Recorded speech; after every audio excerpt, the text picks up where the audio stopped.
And just before I do that, I will, and thank you, Kirsten. We are going to be recording this. So if you have questions, please go ahead and put those in the chat, and we will get to those as we proceed throughout this seminar. And so anyway, I'm going to go ahead and turn it over to Ernie. Thank you for, yeah. Thank you, Molly. Thank you. So welcome, ladies and gentlemen. So happy you're here with us. I'm excited about today's guest, Alfonso. Now, Alfonso and I have known each other for a little while. I know his story. That's why I'm excited to have him here. He is a genuine Cal State success story, he and his company, and I'm going to let him tell that. So welcome, Alfonso. Tell us a little bit about you. Okay, so I'll tell you a little bit about me. Of course, you know, I am a Cal State San Bernardino alum. So I am a Coyote, very proud to be. And, you know, I enjoyed my time there at Cal State San Bernardino. Just a little bit about me. I worked as a software engineer, so I did learn the code, went to college in my undergrad to study computer science, and then I got that job at the big company, and you know, I grinded it out, worked there salaried, and we were working, you know, at least when you're salaried, you're doing at least 44 hours a week, not 40, right? They want to get their money's worth. But we came up against a really big project, and there were some huge deadlines. I was working for a defense company, and it was during Operation Iraqi Freedom. So I was doing software for the onboard computer for Air Force and Navy fighter jets and B-1 bombers, B-1B bombers, actually. So my job became a 7-day-a-week job. I was working about 10 hours a day for 7 days, sometimes 12 hours, and it was just burning me out. And in the back of my mind, I was always thinking, you know what? I want to invent something. I want to create something. And prior to working at this engineering job, I actually did try my hand at business and failed miserably. Took a loan from my dad, never paid him back, you know, and I pretty much went belly up and learned very quickly, you know, from engineering, there's always a system, and that's what I like. I have that engineering mind where I like probability and you know, knowing the chances of certain outcome, and I like structure. And when I did the business, it was all over the place and I was upside down. But then I thought to myself, you know, there's got to be something to this. I got to actually learn how to build a business. And then, of course, that's when I went to Cal State San Bernardino, and you know, the light just came on, and then I learned there's ways of actually setting yourself up for success. Absolutely. So you came to Cal State. Let's talk about your experience here in the business that you created and you built here at Cal State. Talk about that a little bit. The one that's prominently displayed behind you. On your Right. There's our there it is. Check out our website. But I with some colleagues, some fellow classmates, we actually started out as a team of 5, and we ran this business idea through the entrepreneurship program. So we took it through idea generation, and then which was a management 621, and then of course management 623 and 625. we took the business idea and then we started developing it. And there really is a system, right? When you're studying entrepreneurship, there is the whole ideation, like, you know, where do ideas come from? Is this actually going to stick? You know, we wound up doing some beta testing. We did the long interview, a process where you get with people that might be potential customers in your business line. And then you ask them these leading questions without telling them what the business is about, right? So we did that with a number of people and ran it through the process in the entrepreneurship program. And we were able to start refining what the business idea was. Of course, like the textbook that says getting to plan B, your idea is never what you think it's going to be. It winds up taking a few different iterations before you actually hit what works, right? And it's good to know that. And we entered the Garner-Holt fast pitch competition, and we were accepted into that. We pitched and got some really great feedback. Didn't score in the top 3 from Garner-Holt, right? The top 3 got a little monetary award, but we did get some great feedback. And then from there, we were asked by Cal State San Bernardino to represent the university in the California Dreaming competition, which was held at Chapman University. So again, we were among 29 schools among them USC, UCLA, Stanford, University of Houston, Oklahoma State, a number of schools, really great schools. And the top 5 got a monetary award from $65,000 all the way down to something like $40,000. We didn't place in the top 5, so we missed the money. We placed around 7 in the competition, and we got some really, really good critiques from the judges. And with that, we started, changing up the business a little bit, did some beta testing, and then we launched. So, and just to now, help us understand who were your partners in crime during that period of time? Yeah, so during that period of time, it was me, Jose Navarrete, Pat Person, who actually came up with the idea, Janelle Smith, and Christine Law. Yeah, and Pat and Jose are professors here at Cal State still. Yes, exactly. So you launched your business. What was that like? I mean, how do you go from working for somebody to launching a business? A little scary? Oh yeah, the thing is this, just to let everyone know, it's great to own your own business, right? And some of the things, when somebody's asked, why do you want to start your own business? A lot of those common answers are freedom, right?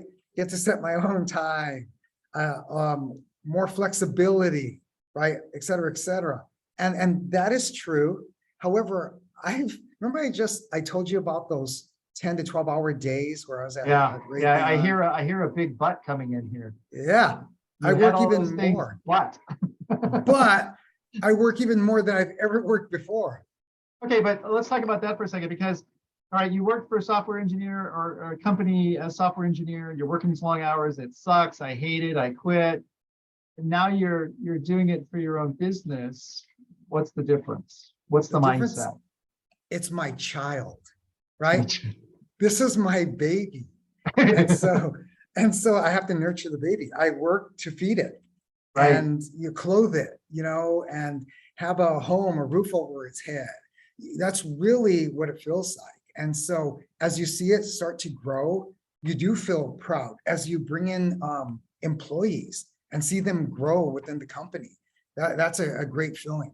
As you see, because many times we've got some great feedback, because we wound up creating channels with different universities and getting some of those students to work for us. And some of the feedback that we've gotten is, when the students that we sent to you, we knew they had these strong skills in maybe computer programming or electrical engineering, something like that, but they tended to be a little shy. But after working for you, we see how they blossom and how they spread their wings. And of course, some of them have come and gone.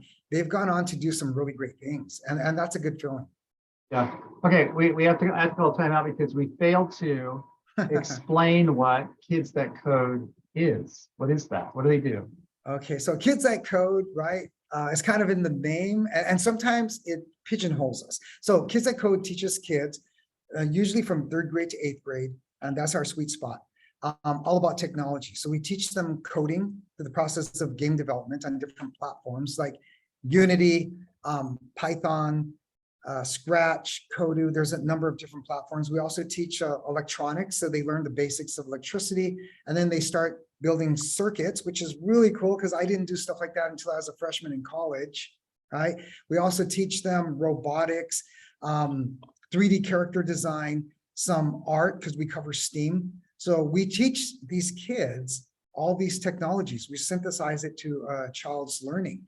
And it's really amazing when I see 10-year-olds, 11-year-olds building circuits and then understanding, what a conductor is and an insulator, right? We even throw Ohm's law at them, where V equals IR, voltage equals current times resistance. So they start to pick this stuff up. It's amazing. And they start to use the lingo. And when the parents come and pick them up, the parents are blown away. Like, oh my goodness, are you really learning this stuff? It's amazing. So they're learning without really realizing they're learning, right? They think they're playing, they're having fun, and they're actually learning. But they're learning what? High-level math skills along with electricity, hydraulics? Oh yeah. What's really fun? The kids love like Minecraft or Roblox. I'm sure if any of you in the audience have children, you know that they love Minecraft, right? They can't get enough of it. So we were teaching some engineering concepts within Minecraft. So in Minecraft, you have something called redstone, and that works like electricity. So we have them building operational amplifiers or using logic gates, right? Like AND gates, OR gates, not those sort of things. We learned that in electrical engineering, and you have to learn the truth tables. And in learning the truth tables to these AND gates and OR gates, you have to learn Boolean algebra. So can you believe we're teaching third graders and fourth graders Boolean algebra and they get it? The only thing is, we don't tell them they're learning Boolean algebra, or they bolt out the door. So it's almost like learning a second language without really realizing. You just sort of do it, and after a bit of time, you're there. Yeah, and they're having fun. That is amazing. I love it. So do you consider yourself an entrepreneur? Silly question maybe, but would you call Well, yourself an entrepreneur? So I would call myself an entrepreneur, but with one caveat. You see, I would say an entrepreneur is someone, someone's doing what I'm doing, but to the next level, like serial entrepreneur. I would say like Elon Musk is a serial entrepreneur. You know, there's other individuals like that, where you got SpaceX going and Tesla going, and you know, the speed train, the high speed train. The Yeah. loop. Yeah. And now Yeah. Twitter. Yes, and now Twitter. And so I aspire to be there. Okay, so you're not quite, you're a maybe entrepreneur. So is it like Bill Cosby used to say, you're not really a parent unless you have more than one kid. So is that what you're saying? You're not really an entrepreneur unless you have more than one business? Is that it? I think so, because I'm learning the ropes right now, right? And I already have in mind what the second one's going to be, and the third Right. one. Yeah, Jose and I talk about it all the time. Right. Okay, but at least you're thinking creatively. So turning that around a little bit, where you are now, how long have you been in business? About 5 years now? We officially launched in 2015, and when we Okay. did finally launch and put we were at marketing on Facebook and Google and stuff like that, and watching our website, and when the first orders started coming in, we were like, oh my goodness, people are really paying for this. It was exciting. People would actually pay for this. That's amazing. Yeah. So looking where you are today, starting in 2015, what if you knew then what you know now, what would you have done differently? Okay, there's a lot of things. So let me get comfortable here. Oh Right. boy. Yeah. So one of the things I was asked the question, I think it might have been in your class when I was visiting one time. Somebody had a really good job and said, you know, I have a pretty good job right now and I like my job. I make about $75,000 a year. And I'm thinking about, quitting and starting my own business. What would you suggest? So I would say, well, it's really nice to have a well-paying job. Make sure all your bills are paid off, right? And then if you can, save a year of your salary, because you got to be prepared for the unexpected. It's a challenge, right? It's a lot of work. And then in the beginning, you don't get paid. You have to make sure your people get paid. Oh wait, you're blowing the myth again here. Remember all the time, all the money. Come on, you're killing me. Don't- Right? You know, I'm living the life. you work your ass up and you're broke. You're living the life. Yeah, it's tough. You know, the first years are tough, but some of the things that really get you by are some of those images you see, like the image of what's his name? Jeff Bezos, Yeah. who's working, in this small, tiny little office, and Amazon is losing tens of $millions every year for, I think, the first decade. They were in the red, right? And then they turned the corner. There's an interview with Steve Jobs and also Elon Musk. And Steve Jobs is saying, I think anybody that's sane wouldn't stick it out for this long, because it is hard work, it's grind. But you got to love what you're doing, and you got to see the big picture. Because you say, I worked as a software engineer, so I know how hard it is to get through engineering, right? 50% of the students either dropped out or changed their major. It was a grind, and that's the truth. It hasn't changed. And I know that the United States is underrepresented when it comes to engineers. So at this very moment, as we speak, there are 1 million jobs that go unfilled in the US, right, for engineering majors. And I know that we have a business that is going to succeed for years because we are educating that next generation of creator, engineer, innovator. They're coming through our school right now. We're teaching them. So there is a bright future. And if we don't do this and we continue on this trajectory, those kids are going to miss out on those skill sets that they need in order to survive. Because if you look at the Amazon warehouses of these days, they're operated by robots, right? Robotic systems and automation, and it goes across, the board. There's a place in Pasadena, California called Kelly Burger. They have a burger flipping robot.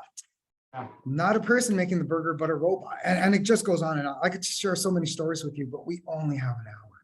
I understand, but the reality is that in this time, this economy, this environment where folks, especially the low skilled, no skilled jobs, people are having lots of trouble getting people to come and fill those jobs. So they're going to be replaced by machines. So you Very are true. preparing the folks, the future engineers. That's what you're working on. You said 3rd through 8th grade. Okay, so how much brain damage do you do to these poor kids? Because by the time they're in 8th grade, they know more than anybody when it comes to science and math. So what's the ideal pathway for one of your students? Because 8th grade, they still have high school to go through and then college. What's the ideal pathway, would you think? Or what's been the experience of your students? Well, you hit some really good things. I'm going to go back to what you said about us preparing these kids, right? So one of the slogans on our website is, we are preparing the kids of today for the careers of the future, right? And that's really true. I think you're right.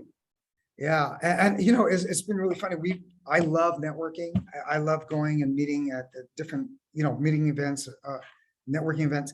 And we met with an individual out in San Bernardino, workforce development.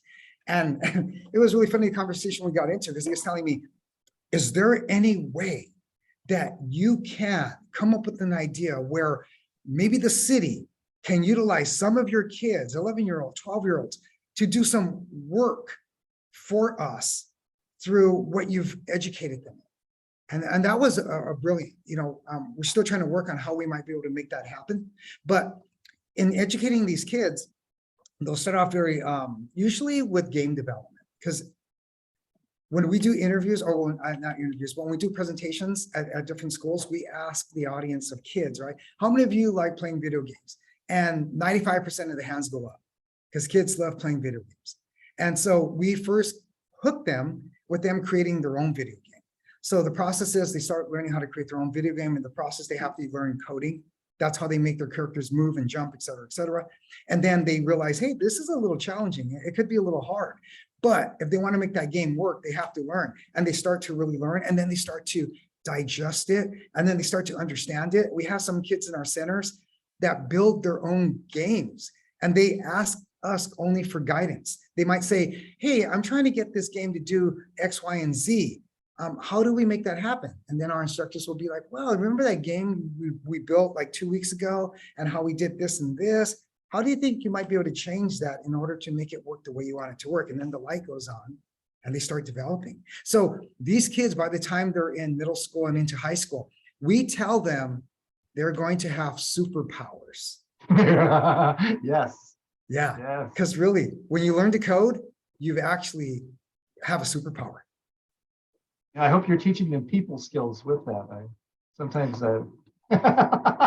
if you heard earlier in one of the classrooms, that's exactly what we were doing. Yeah. So we actually have a question in the chat from Ronaldo. And he is asking, how do you select the kids in your program? And then the second question is, do they have to be really computer smart? Okay, those are great questions. So number one, most of the kids that come to our program know absolutely nothing. They just know they want to play video games, right? And it doesn't matter if they're in 3rd grade or in 8th grade. The level of what they know is the same. They really don't, they know how to play. They know how to grab their parents' phone and swipe left and right and make all these things happen, but they have absolutely no idea of what coding is. And so we can have a 3rd grader sitting next to a 6th or 7th grader, and they're learning the same information because they're both at the same level. That's the first thing. Secondly, As far as accepting them, we have a center in Riverside, and parents bring their children either to an after-school program or a weekend workshop, or maybe a summer camp or winter camp. So the only time that they're really screened to see if they could come into the program is when the parents say, because remember, we're working with 8-year-olds to 13-year-olds. When that parent comes and says, I have a 7-year-old that's really smart, then we say, well, we'll give them an assessment to see if they're going to be able to actually, follow along. That's the only time. Otherwise, if they meet the age, 8 years old and in 3rd grade, then they're welcome to come. It's all parent paid. The parents actually send their kids here. They call us and say, hey, I found you on Google or something like that. My child doesn't speak my language. We can't communicate. Maybe you can communicate with him or her, because they're saying things I don't understand. So we set them up for a tour. They come in, and sure enough, the kids find their home. With comments about the lack of female coders, and are you aware of that? What's your comment to that? Oh yeah, that's one of the funnest parts. Like, I studied engineering, of course, only 10% of the students there were female. When I went on to work in industry, only 10% of the workforce were female. And it was like that when we first started, but we've been seeing a turnaround. It's about 50-50. And this past spring break, we had a camp. We had 90% females. The guys were outnumbered. Okay, so It was that exciting. That curve or that deficit's going to correct itself in a few years, then, you would imagine, Oh, based yeah. on what you're seeing. Yes, as a matter of fact, there is a master's program, a really good one in game development over at USC. And it was in the Los Angeles Times. There was an article, I kept it, but 52% of the students there were female. And in the interview, I think it was the director or the chair was asked, what's the reason for the high number of female enrollment? And that person said, well, believe it or not, most females don't want shoot 'em up exploding games. They want different types of genres, right? And so they're making their own video games. Yeah, they're having to invent them. Yeah, Mhm. exactly. That's a good idea. So, Alfonso, you obviously have energy and passion, but what is it you're passionate about? Well, passionate about blowing this company up. We are reaching kids, and it's great. We've had a lot of them. We actually opened up our first center here in Riverside in June of 2021. And we now have a number of students that have been with us for an entire year. It's really exciting. The parents see the value in it, the kids love it, and the kids see the value in it. What I'm passionate about is educating that next generation, like I said, creator, inventor, et cetera, but I'm very passionate about taking this company to the next level. And we intend, there's no industry leader in what we do. So we intend to blow this place up. We want to take over Southern California, and then the nation, and then the world. World. Yeah, we have that same goal here in the MBA office as well. What does blowing the company up, what does that look like? Give us some visuals, some verbal visuals on what would that mean? Bigger place, more equipment? Oh yeah, where we're at right now, we do need to increase the size of this place, which we really can't unless we take over the neighbor, right? But Jose and I just got back from Temecula yesterday. We are moving forward with our next spot in Temecula. Then we got our eyes set on Irvine, and we started this WeFunder campaign because, of course, we need equipment, and we need a desk, and we need our instructors, et cetera, et cetera. So we do need the capital. So if we want to grow organically, it's going to take too long. So we just opened up a WeFunder. It's a crowdsourcing way of running an equity round. So we have that in motion right now. And there's a website. What can you help us understand the website? Oh yeah, so let me go ahead and send this in the chat here.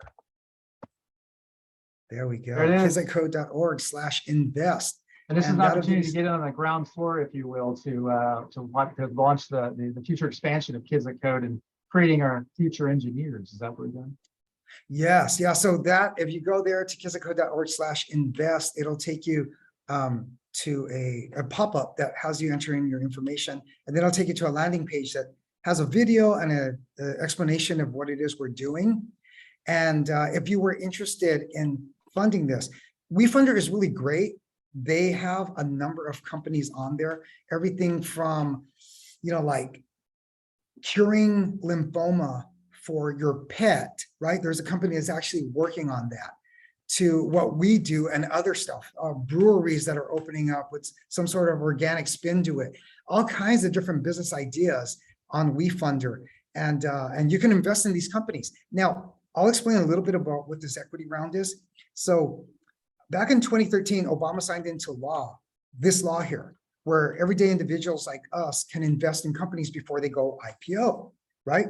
And that's very unique.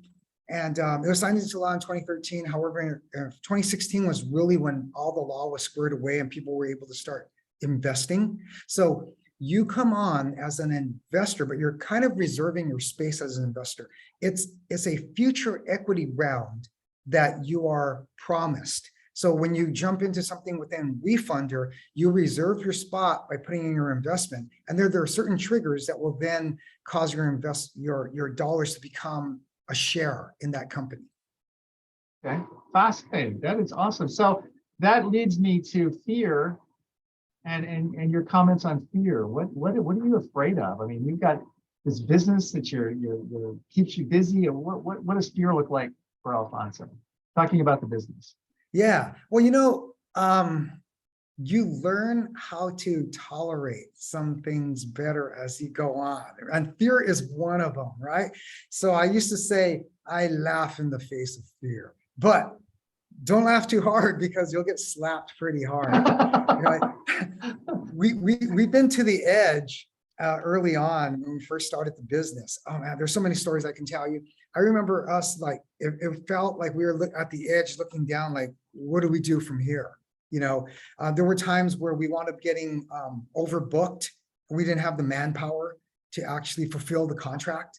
So we scrambled and we hired and we trained and we jumped in and we were part of the teaching team, etc. There were times where, depending on the contract, you don't get paid until the contract's done. And then at that point, when it's finished, you can then submit your invoice, which you wouldn't get paid for at least 30 days, right?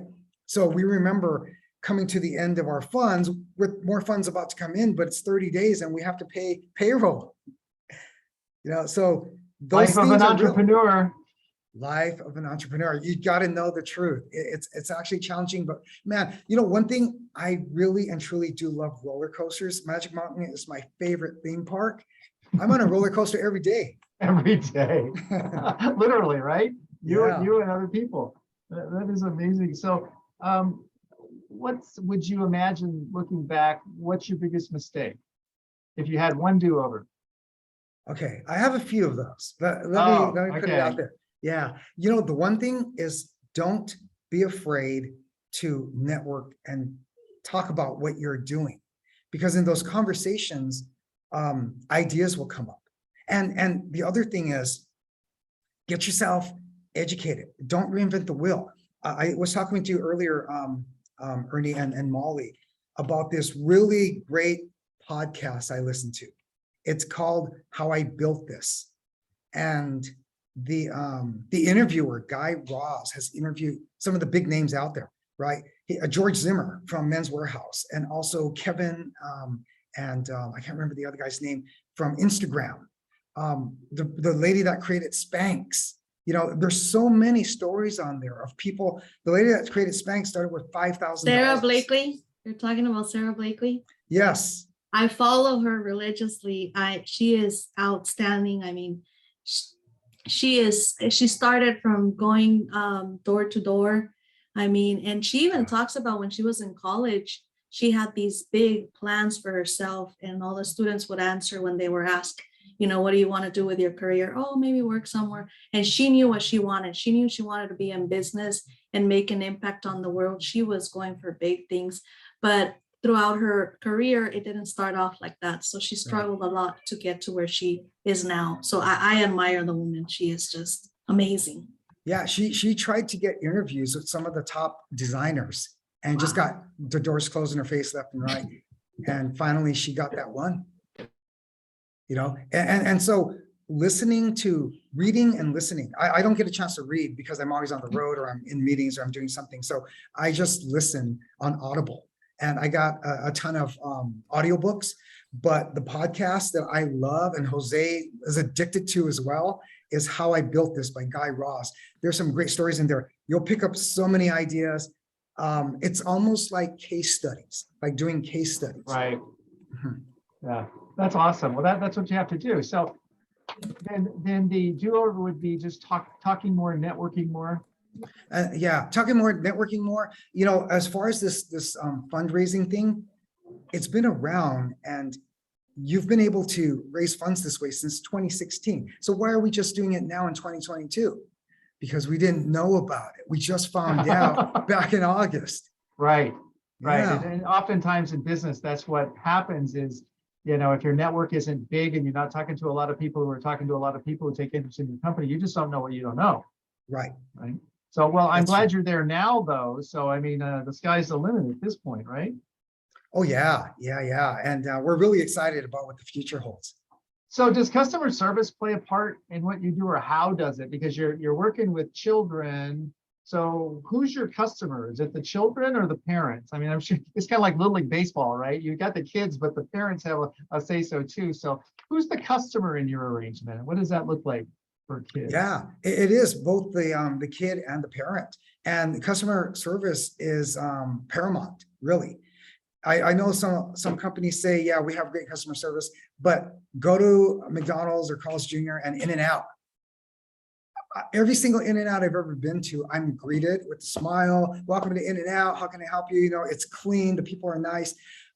It's hit and miss with McDonald's or Carl's Jr. or somewhere else. So customer service, we really focus on that. We want to make sure that the kids have a great experience and the parents are getting value in what they do. And so it is very, very important. When the kids are here, we're making sure that they're learning, they're having fun.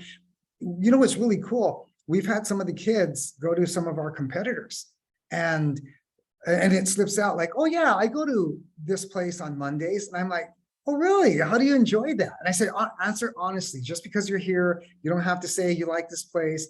And they'll give us their honest opinion. You know, kids a lot of times will just tell you honestly what they think. And even when we're doing some work and something, when you're working with technology, expect technical difficulties. So maybe the projector isn't coming on, the kids are sitting there, I'm bored, you know, they're telling you all this stuff, right? So it's like, hold on, you know, we get things going, but they're honest. So they'll tell us, oh, you know, we really like what you guys do here because of X, Y, and Z compared to the other place. So we are really big on customer service. Yeah. Well, how do you keep your skills sharp? I mean, technology is advancing at a rapid pace. Keeping the kids' attention is, you know, it sounds like you're running day camp. You know, you have summer camp in there every day. Oh yeah. How do you stay sharp? I mean, how do you guys learn how to do it better? Well, or yeah, even you know, technology. Right. We really do have great people. That's the thing. We have talented people with great backgrounds. When they come here, some of them might be a little more specialized, let's say in coding, or somebody else in electronics, or someone with art. They really take it upon themselves to expand their knowledge too. So we'll have them come in. They might know of something. They might say like, hey, you know what? Well, I like to tinker with this platform and blah, blah, blah. What do you think we can do with the kids? And so we'll say, well, let's take a look at it. So a lot of times our instructors introduce stuff and it might be really catchy. There's something called Piscal art. I knew nothing about it until one of our instructors said, hey, you know what? There's this really cool platform. It's a free platform. We can create these pixelated characters. You can create GIFs. These characters, we can create it so the kids can incorporate their own character into the video game that they're making. Like, yeah, let's go ahead and do that. So now we're using that. And that's happened time and time again. Our people are really good. And we say that they're big kids themselves. So it's like the little kids here are working with the big kids and it becomes a riot. Question for you, this one just popped into my head. Some folks are upset that the Inland Empire doesn't look more like Silicon Valley. And we've always been, you know, sort of shelved as not like the others. But so the question specifically is, what does the tech world, what does the programming world, what's that look like in the Inland Empire? You would have a ringside seat to that. Yeah, Silicon Valley has, there's a lot of pros, right? The cons are it's really expensive. You can't buy a house, you can't afford to live there, et cetera, et cetera. Even as an engineer, you wind up having like 3 or 4 engineers housing together, right? So there's the Silicon Valley up in Northern California. But a lot of those companies wound up moving down to what they're calling Silicon Beach, which is around Playa Vista, Santa Monica, Venice, California. And now that's been an expensive area as it is, but now those prices are shooting up too. A lot of companies have moved into the area, and believe it or not, most of the engineers that are developed out of California are here in Southern California. They go to USC, UCLA, Loyola Marymount, UC Riverside. We have a lot more schools here than up north. And in an interview that I heard a few years back, they were asking the students, because there was this big giant convention at LA Convention Center. A lot of the top employers were here, and the prospective employees, those college students, were saying, we don't want to move to Northern California. We want to stay here, right? And so the companies are starting to take note of that. Now, let's go down to the Inland Empire. We're starting to call this Silicon Desert, because for years, there's been a process called brain drain, where the companies come, right? And they take our students out of Cal State San Bernardino, UC Riverside, CBU. Yeah. And so we're part of an accelerator here in Riverside. It's called Excite. It's a collaboration with UC Riverside, the city of Riverside, and the county of Riverside. They don't want the brain drain taking place here anymore. And companies like Bourne's Engineering, Esri, et cetera, and us are trying to keep the talent local. So we want to build this place up so it is like a Silicon Valley, because I'll tell you right now, just listening to this podcast, one of the founders, that guy Kevin that founded Instagram, he was tinkering with coding and he built an MVP, right? A minimal viable product. And he knew of this bar where investors hung out. So he went there with other people that were pitching their idea, and then he met his first investor there. We don't yet have that here in Riverside or San Bernardino, but we want to build that environment. And as a matter of fact, there's an individual, Various. He's got a podcast himself, Start Empire Wire, and with this startup entrepreneurship ecosystem here in the Inland Empire, we're starting to create that right now. So it's happening. It's happening before our very eyes. Yeah, it's starting to happen. God. Okay, well, see, that's kind of awesome, because I'm a little disappointed that sometimes Inland Empire gets a bad rap because we're not like OC, LA, who cares? I like it here. I think it should be awesome. And so I'm happy to hear that different people are doing things to raise the job level, because if you get businesses, those people established here in the Inland Empire, that creates jobs, that raises incomes, that's good for the company or the county, right? Exactly. That is we very like true. that a lot. Yeah. So what about goals? You've explained to us a couple of things that sound like goals. How important are goals to Alfonso? Oh yeah, goals are important. What is that saying? If you fail to plan, you plan to fail. Yeah. Right. That's Yeah, what it's I'm- really yeah. true. You need to have things down in writing. You need to have goals. You need to know where you want to go next. One of the things that, in looking back, hindsight, don't spread yourself too thin. You can't chase every shiny penny, right? And you have to stay focused. I understand. Yeah, that's chasing pennies, though. That's what we do. We have a little bit of Yeah. ADHD and we can't help ourselves. Oh, look, Exactly. a chicken. Uh-huh. So do you, the kids at Code, the owners, you guys get together and talk about, because you're fixing to launch, you're sort of in the front edge of launching the crowdfunding and growing the business. So do you have a vision for that? And can you help us know what that might look like a little bit, or how's that planning out? Yeah, so Jose and I, because now it's just, so it started with 5 and we're down to 2, right? It's And just, then there were 2. and then there were 2, and hopefully it's not, and then there was 1. No, we're sticking with the 2. So we talk on a daily basis. Yeah. Yeah, every single day we're talking about, what's going on. We have a number of employees here in the US, right? We have our, from office manager to our developers, our instructors, et cetera, our marketing individual. And then we also have individuals that are out of our borders. A couple, like our web developer is an employee, right? But he lives in Cancun, Mexico, as does our designer, does great work for us. Our digital work, our printed work, et cetera, our images, logos, blah, blah, blah. She's out in Bolivia. So we're communicating with these people daily, and then Jose and I are always in communication, like what we're having our teams do. We're actually, it's really crazy to see how this company that just started out as an idea has been growing and mushrooming, and we're really excited about what's going to happen next. It's amazing. That is interesting. And you say you're looking at Temecula for a second location? Yeah, just got into the contract negotiation yesterday. We're putting together our LOI, letter of intent. Oh my God, Temecula is like forever away. Yeah, it certainly seems like it because I drive from LA. Jeez. What about mentors and mentorship? You mentioned mentors. I don't remember if it was early in this talk or prior to coming on. Talk about mentors to you first, and then your perspective on mentors to others. Yeah, so very important, mentors. It's really nice that we are part of this accelerator, which is called Excite.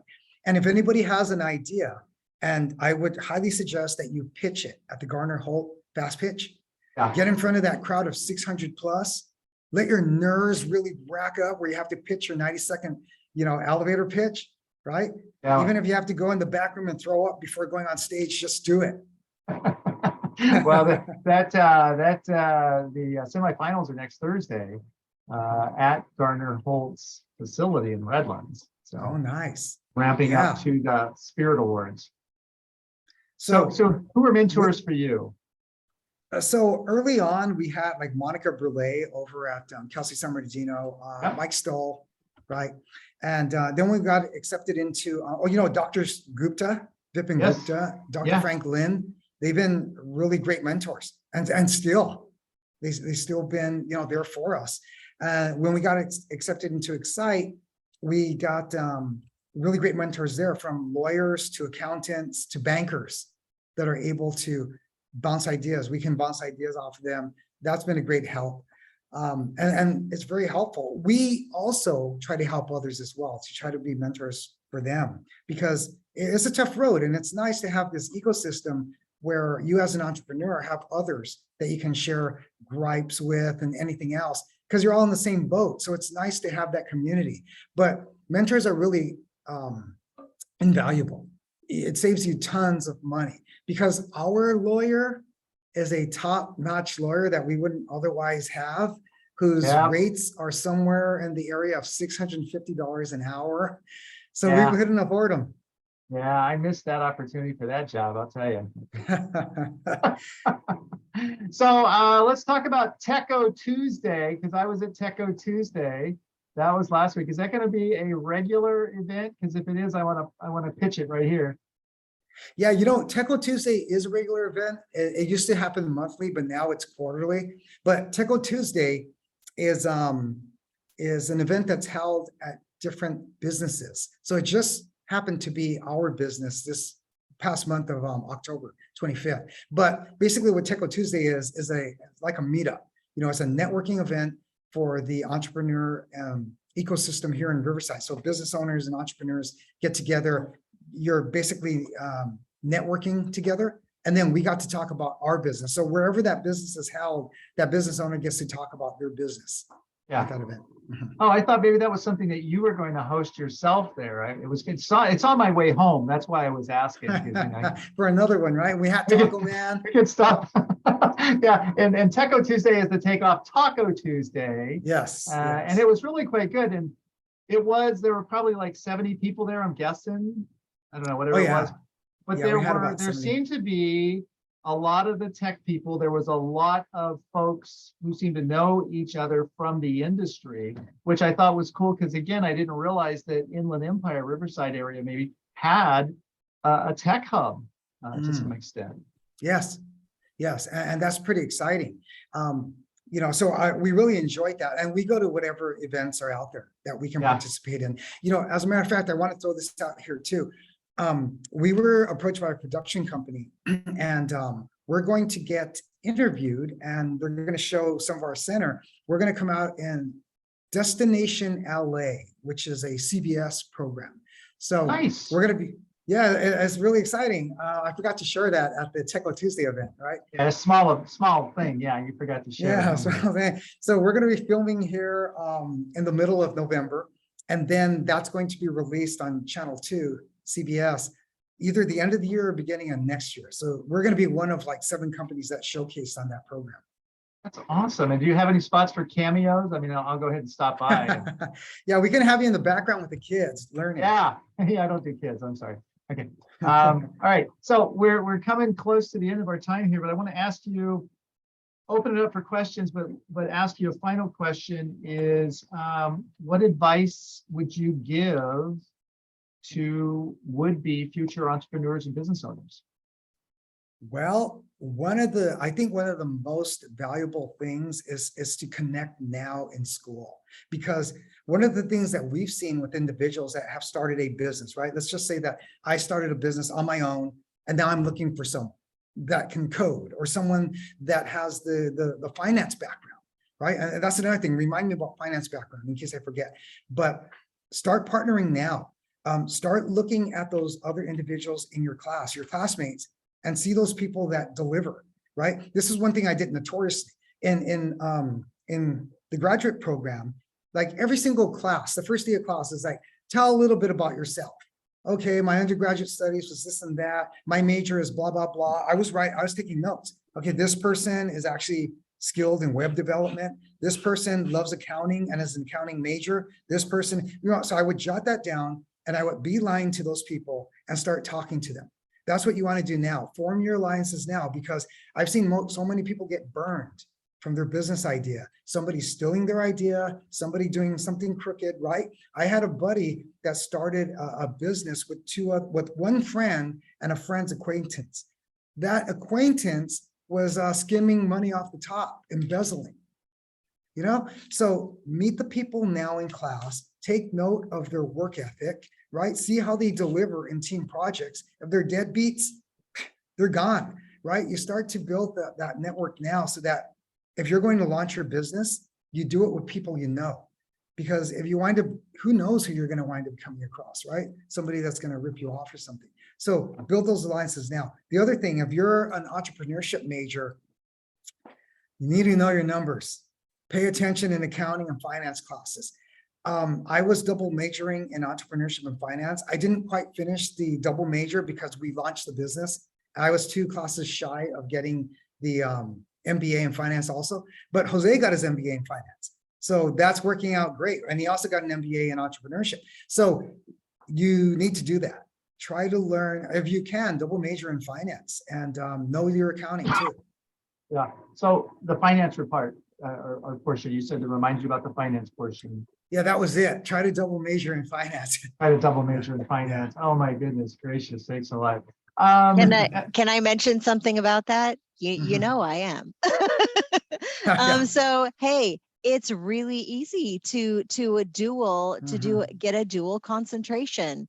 It's going to add likely 3 classes to your entire program, and then you graduate with 2 MBAs with different concentrations. So if you want to do that, you know who to talk to. Yeah, talk to the best recruiter in the inland.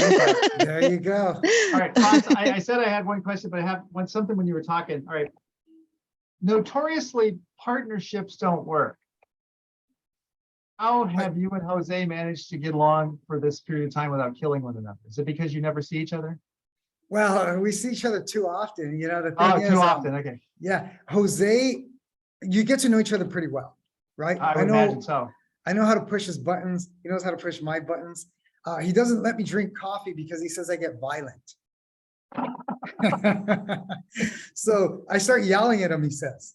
Yeah. So one of the things is know your strengths and weaknesses.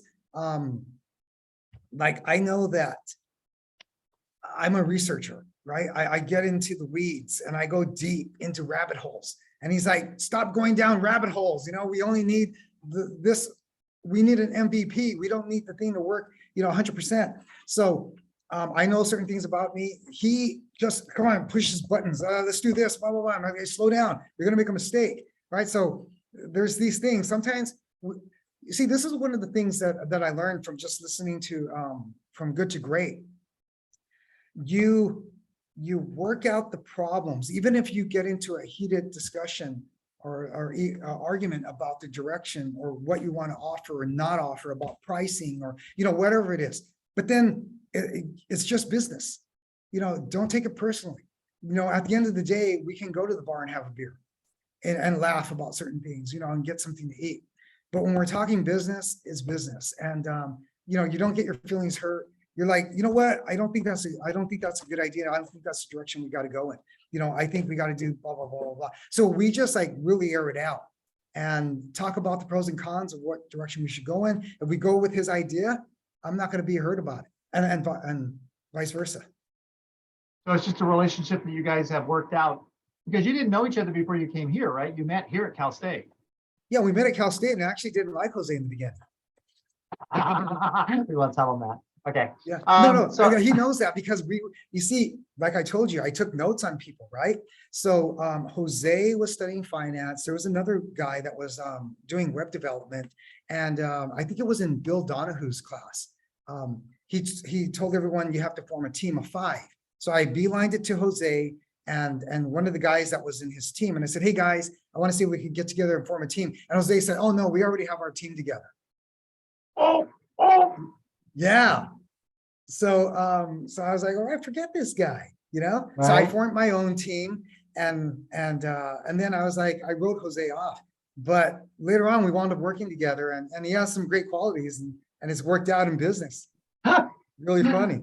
All right, we have a comment in the chat from Ronaldo. Wants to know if you're going to franchise the business. Do you have any ideas? Have you guys thought about franchise? Okay, you know what? That's come up a lot of times.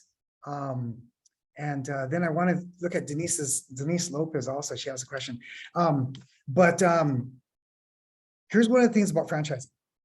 So we could franchise, and we just had this discussion, believe it or not, on Wednesday. We want to grow the business. We want to keep control of the business. It's been slower moving that way. But then on the franchise, we met with the lawyer already and talked about it. You have to put all of these processes in place. And we're going to talk to somebody else as well, because setting it up from the onset is pretty expensive, right? Yeah. To get everything together and then start moving forward with it. It's not off the table yet, but we do want to build corporately first and get some of that established and see if there's really a need for it. Because through our WeFunder, campaign, we'll be able to build out a number of locations. And with that, once you hit $1 million of annual recurring revenue, you get into a whole new world of investors. And that could open up the doors to someone or an organization, right? Like what are those called? Like private equity firms? Yeah. That may be able to, Yeah. it might open up that. Yeah, that's like making a deal with the devil, Jose. You sure you want to go that way? Yeah, see, it could be, and that's what we want to see about our dilution and other things to consider. Yeah, those are the questions that you have to ask. That's awesome. All right, did you have a question in the chat? Because I don't see another question. Oh, so Denise, hi there, Denise Lopez. I see you're working with 2 districts, San Bernardino County. I work with the California School Board Association and the ISM between Riverside schools. Yeah, let's definitely connect. I would definitely like to connect. So for anybody also, let me go ahead and put my email on here. So let's see here. I'm going to send that out to everyone. If you want to actually ask me any questions or start a conversation. So kidsthatcode.org. Okay, so Denise, please contact me through that email address. And I also sent it out to everybody else as well. In case, you wanted to start a conversation after this, or if you're a coder and you're at Cal State San Bernardino, or you have a background in technology, you want a job here at Kids That Code, go ahead and let me know also. Excellent. Any other questions out there? We're about ready to wrap it up. I think, Molly, I'm going to give it back to you. Excellent. Thank you so much. So I just want to mention that when you were talking earlier about the time that you put in to the work that you do, it reminded me of this quote by Simon Sinek that says, working hard for something we don't care about is called stress. Working hard for something we love is called passion. There And you I go. think it really just makes all the difference in the world. I agree with that. That's a great quote. Yeah. Thank you so much for sharing your time with us, Alfonso. We appreciate pleasure. it. Some excellent insights. And Ernie, thank you as always for being a great moderator. Thank you. Keeping us awake, keeping us alive, keeping it interesting. I'm going to stop by Definitely. for tacos next Tuesday, Alfonso. Please, please. I'm always up for tacos. All right. All right. Thank you so much, everyone. We really appreciate you being with us today. This is, again, being recorded. And so what we will do is this will go up on our YouTube channel, and we will send out a message when that does happen if you'd like to review it. Thank you so Thank much. you, everyone. Thank you.